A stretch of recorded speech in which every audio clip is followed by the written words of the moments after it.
राजा दिव्योदास, एक प्रहर के भीतर स्वयं उत्तर दिशा में स्थित वन में जाकर यज्ञ के लिए विशेष संविधा एकत्र करके लाओ।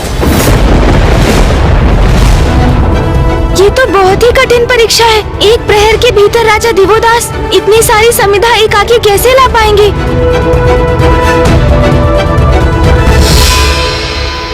महाराज, आपकी सहायता हेतु अपने साथ चलने की अनुमति दीजिए। नहीं, तुम लोग यहीं रुकोगे ब्राह्मण देवता के पास।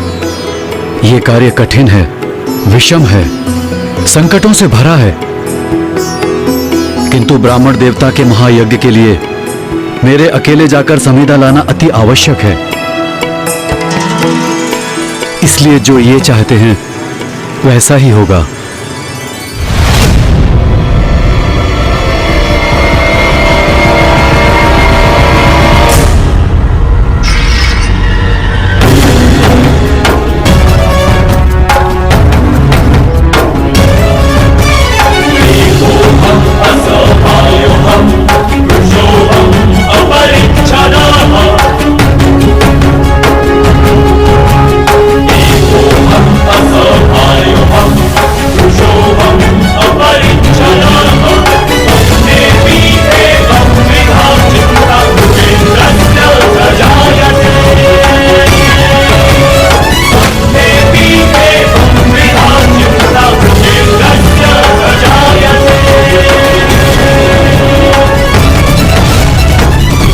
राजा दिव्योदास तो ब्रह्मदेव के प्रत्येक आदेश का बड़ी निष्ठा और समर्पण से पालन कर रहे हैं। फूफा जी, आपकी परीक्षा में सर्वथा उत्तीर्ण हो रहे हैं राजा दिव्योदास। आपकी परीक्षा के इस द्वितीय चरण में सफल होकर उन्होंने प्रमाणित कर दिया कि कठोर श्रम उन्हें तनिक भी व्याकुल नहीं करता। पिताश्री का काशी में प्रवेश होकर माता से भेंट हो, इसके लिए ये अति आवश्यक है कि राजा दिव्योदास अपने सभी परीक्षा और कार्य में विफल हो जाएं। किंतु ये भी सत्य है कि उनकी कर्तव्य और धर्मपरायणता से मैं अति प्रभावित हो रहा हूँ। अब मैं सबसे बड़ी परीक्षा में डालूंगा राजन को। मुझे विश्वास है इसमें कदापि सफल नहीं होंगे ये।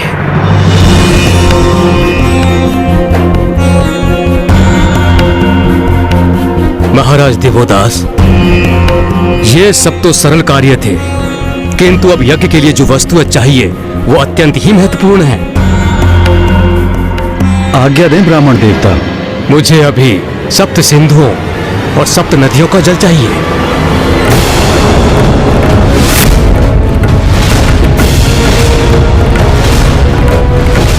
उत्तम, अति उत्तम। ब्रह्मदेव ने तो वो मांग लिया जो राजा दिव्योदास के लिए प्रस्तुत करना असंभव है। वर्षों बीत जाएंगे उन्हें सप्त सिंधुओं एवं सप्त नदियों का जल प्राप्त करने में, लेकिन ब्रह्मदेव ने तो वो अभी लाने को कहा है। अब राजा दिव्योदास को अपनी असफलता स्वीकार करनी ही होगी।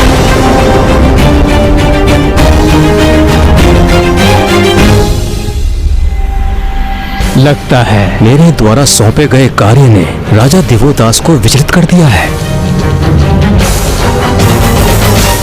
जो आज्ञा ब्राह्मण देवता।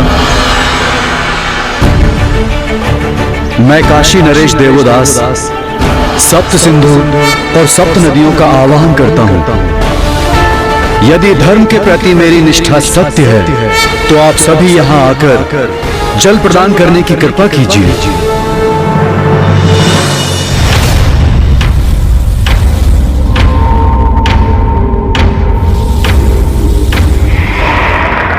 क्या हुआ वरुण देव?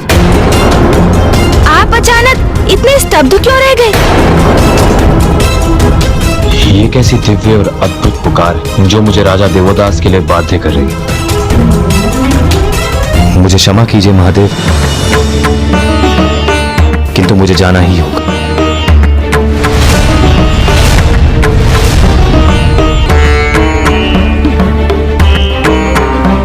वरुण देव,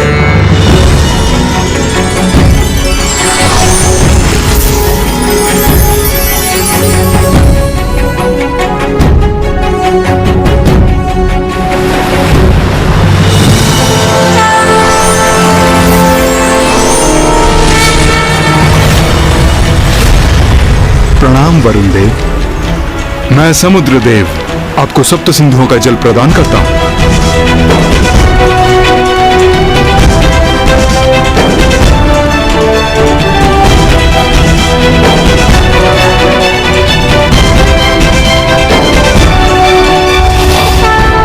महाराज देवदास,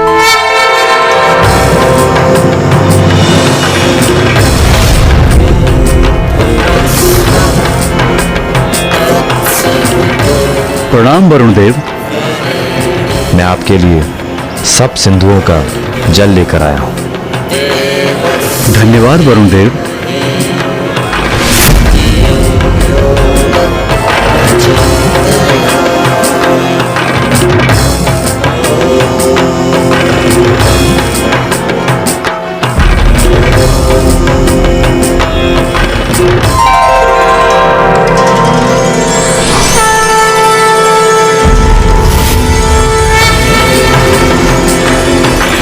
प्रणाम माँ गंगा। कल्याण हो। मैं यहाँ आपके लिए सप्त नदियों का जल प्रस्तुत करने आई हूँ। धन्यवाद माता।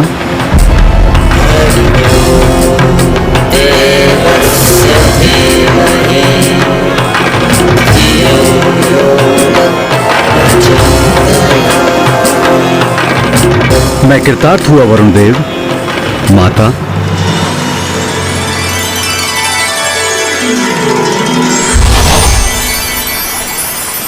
सप्त सिंधु और सप्त नदियों का जल प्रस्तुत है ब्राह्मण देवता।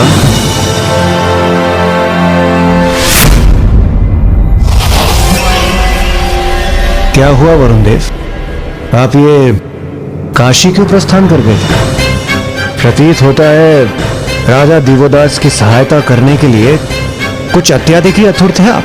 इंद्रदेव, मैं स्वयं चकित हूं इससे। ज्ञात नहीं मुझे ऐसा क्या हो गया कि मैं स्वयं पर नियंत्रण ही नहीं रख सका। यही तो विशेषता है राजा दिवोदास की भक्ति की। वो अपने धर्म और कर्तव्य के प्रति इतने आस्थावान है कि उन्होंने वरुण देव को भी उनकी प्रार्थना की पुकार सुनने के लिए विवश कर दिया। अपने इस तृतीय कार्य को भी सफलतापूर्वक संपन्न कर अपने धर्म की शक्ति से राजा दिवोदास ने वो कर दिखाया जो सर्वथा असंभव था, अर्थात उन्होंने एक विशेष चमत्कार ही कर दिया। इसलिए हमने ये मानकर कि इतनी कठिन परीक्षा में राजा दिवोदास सफल नहीं होंगे, ये आंकने में हम सभी ने शीघ्रता कर दी।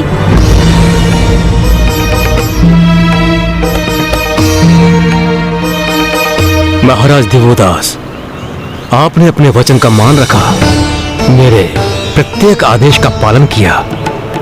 मैं अपने कर्तव्य के प्रति आपकी निष्ठा और आपकी विनम्रता से अत्यंत प्रभावित हूँ।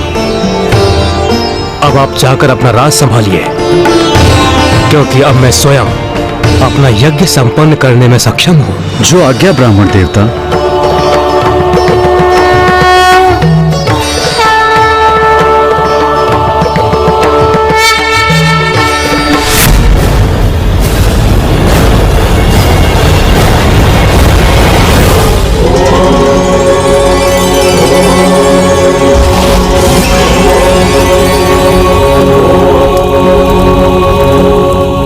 ये क्या, ब्रह्मदेव ने तो काशी में अपना महायज्ञ ही आरंभ कर दिया।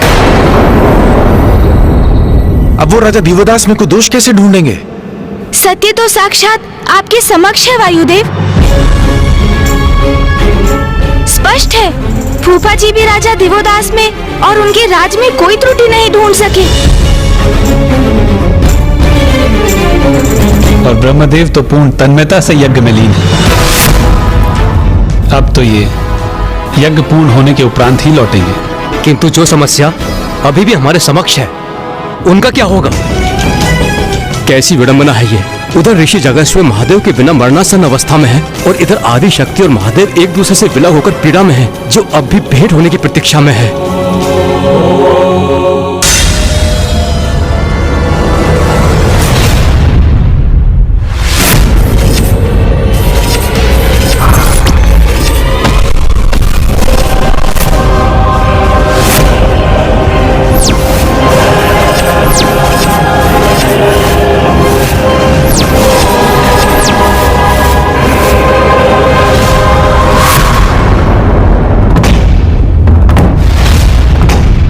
मामा जी क्या हुआ?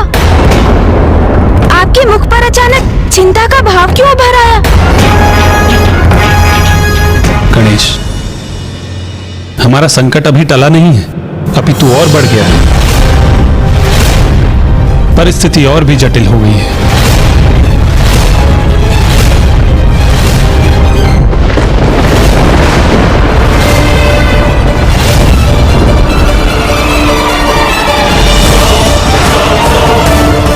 ये स्वर्ग के वातावरण में परिवर्तन कैसा? मामा जी कुछ तो कहिए, परिस्थिति और जटिल क्यों हो गई है? क्या देखा आपने जिससे आप इतने गहन चिंता में डूब गए हैं मामा जी?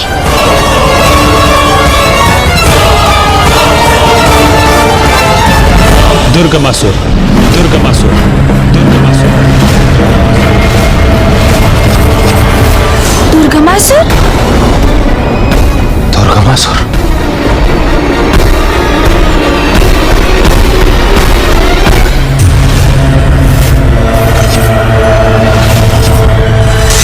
मामा जी ये कौन है दुर्गमासुर?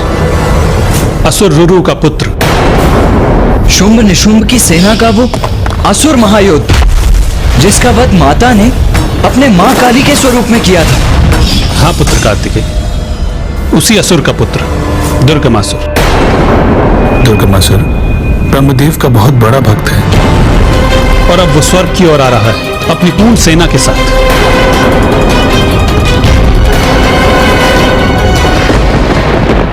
अर्थात वो दुष्ट अपने पिता के वध का प्रतिशोध लेने का इच्छुक है। ये मूर्ख असुर पूर्व उदाहरणों से ये क्यों नहीं समझ लेते? धर्म पर अधर्म की विजय कदापि संभव नहीं है। दुर्गमासुर को यह ज्ञात हो गया होगा कि अभी हम समस्त देवता यहाँ मंदार पर्वत पर उपस्थित हैं। इसीलिए स्वर्ग को असुरक्षित समझकर वहां उसने आक्रमण कर दिया होगा। ये दुर्गमासुर जो भी हो, किंतु यदि उसे यह भ्रम है कि उसका स्वर्ग पहुंचकर उसका प्रतिशोध लेना इतना सहज है, तो मैं अभी वहां जाकर उसका वध करके उसका यह भ्रम ही खंडित कर देता हूं। आप सभी पिताश्री और मामाश्री हरि नारायण के साथ यहीं रुकिए। नहीं भैया, हम सभी चलेंगे आपके साथ। अपनी संयुक्त शक्ति से हम इन असुरों का अंत कर यहाँ शीघ्र लौटने में सक्षम होंगे, क्योंकि अब अधिक समय शेष नहीं है हमारे पास। अब तो फूफा जी ब्रह्मदेव भी काशी में अपने महायज्ञ में लीन हो चुके हैं। पिताश्री के काशी लौटने का उपाय ढूंढने का भार अब पुनः हमारे ऊपर ही है। ये स्थिति तो अब और भी विकट हो गई है भैया, क्योंकि एक और ऋषि जगेश्वर की स्थिति और बिगड़ती जा रही है और दूसरी ओर अब स्वर्ग पर ये नवीन संकट मंडरा रहा है। एकजुट होकर युद्ध करने से हमें शीघ्र इन असुरों को नष्ट कर यहाँ लौटने का अवसर प्राप्त होगा और हम माँ और पिताश्री के संयोग का कोई उपाय कर सकेंगे भैया। उचित है गणेश। मामा जी आप यहीं पिताश्री के साथ रुकिए, हम वहां जाकर उस दुर्गमासुर और उसकी सेना से शीघ्र निपट कर लौटेंगे। प्रणाम महादेव।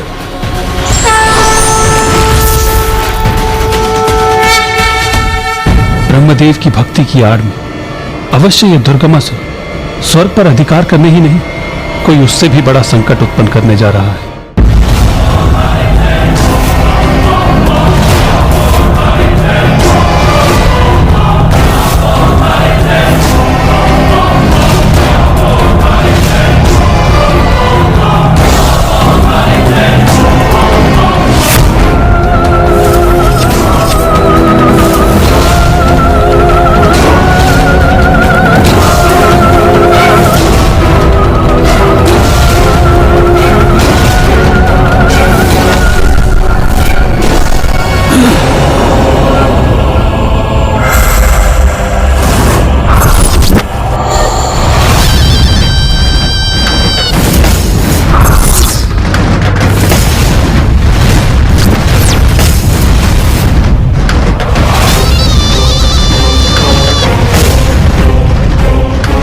स्वर्ग, स्वर्ग, मेरा स्वर्ग दुर्गम पथ को सुगम कैसे बनाया जाता है ये भली भांति ज्ञात है मुझे। दुर्गमासुर को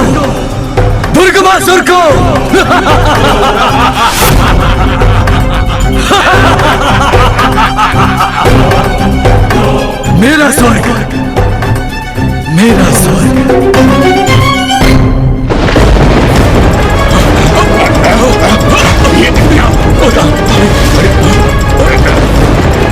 ये आकाश मार्ग में कैसा प्रकाश है? किसका आगमन हो रहा है आकाश मार्ग से?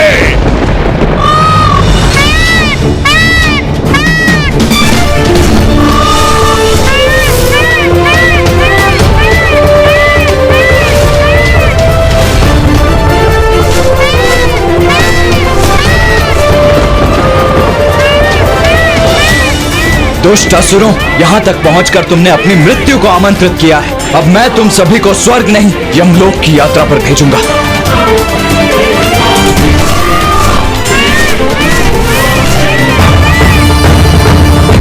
ये दिव्य सैनिक जो भी है, इसका सामना करेंगे हम, वध करेंगे इसका।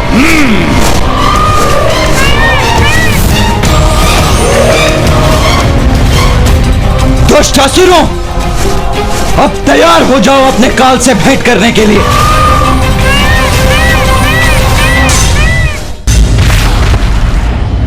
दुष्ट देवताओं, हम तुम्हारा अंत करेंगे।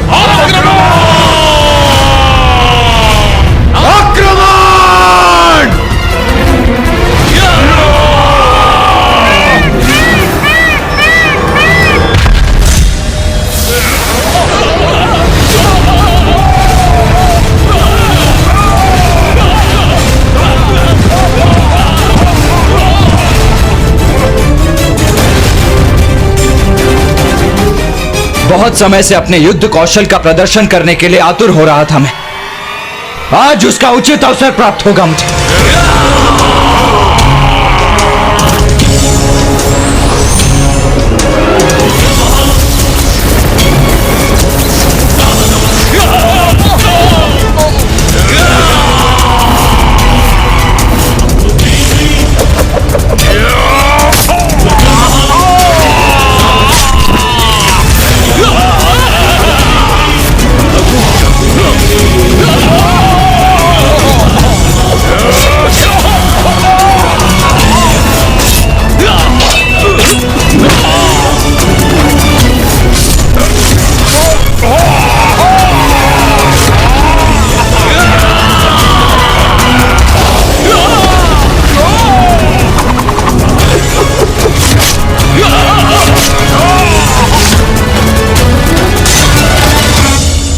अनुज, गणेश कहां रह गया?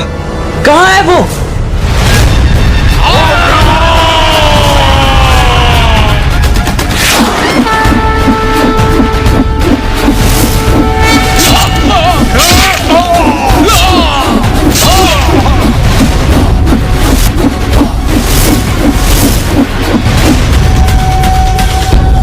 मैं यही हूँ भैया।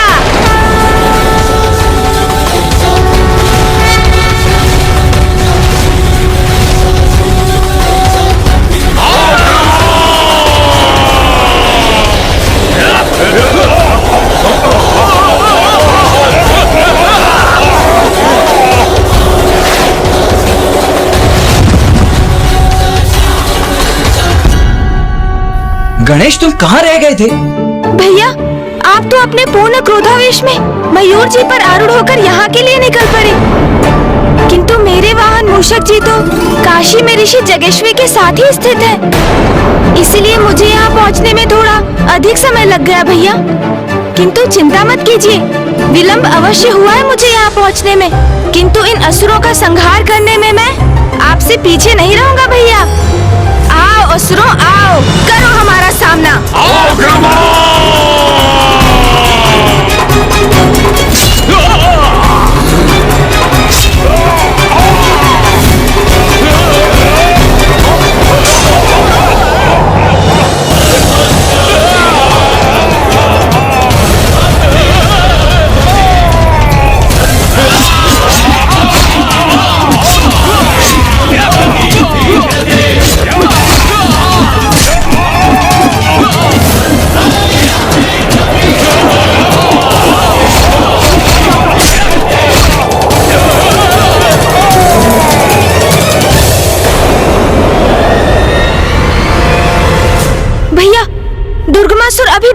मुझे। इंद्रदेव के राजभवन की ओर बढ़ रहा है वो।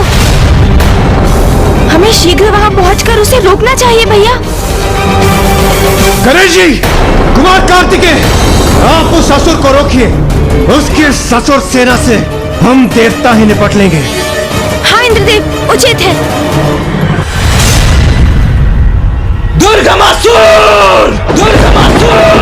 दुर्गमासुर! भीरू की भांति अपने युद्ध से पलायन कर रहे हो तुम।